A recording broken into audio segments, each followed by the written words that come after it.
daawada ku soo dhow channelkeena Saki Jamac Tube si aad u noqoto qofka ugu horeeya daawada channelkeena gambaleelka furo haddii aad nagu cusub tahayna subscribe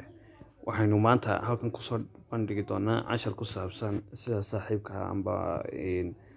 qof friendiska kamid ah looga sameeyo call beena fake call waxaynu sidii loo isticmaalayo eegi doonaa waxaynu tagi doonaa Play Store keena waxaynu ku qori doonaa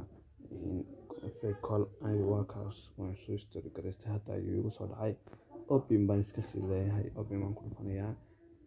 hadda waxaan dhex geli doonaa abiskeera waxaan leeyahay caller aan leeyahay markaad qof ka doonaysid inaad iska sameysid waxaan leeyahay caller qof alaali qofka doonaysid inaad garanaysaa aad ka sameysid lambarkiisa amba qofka ayaad halka ku qori doontaa lambaranta inoo save garaysan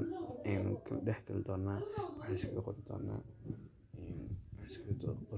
qof baan iskaga qori doonaa halkaas waxaan ku qori doonaa injineer xiin ayaan ka sameyn doonaa call beena save ayaan leeyahay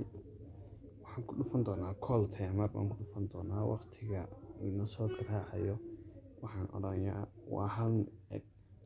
second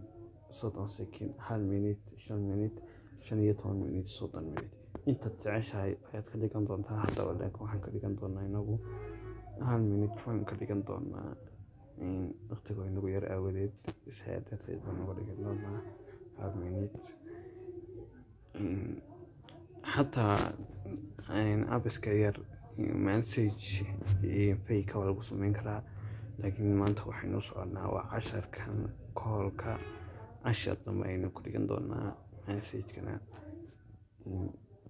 casharka yar ayaan ku eegi doonaa inagu kaasaynu soconaa kadib hadda hadda waxaynu eegi doonaa haddii aan casharkii hore inoo sii yara faahfaahiyo halkaas aad ku dhufanaysa marka doonaysid message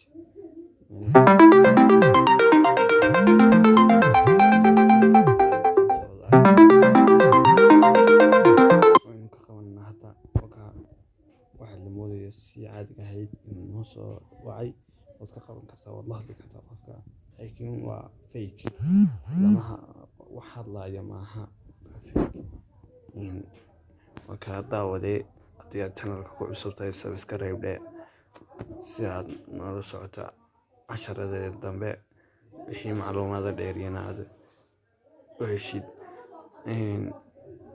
gambaleelkana furo si aad u noqotid qofka ugu horeeya daawada casharadeeda cusub.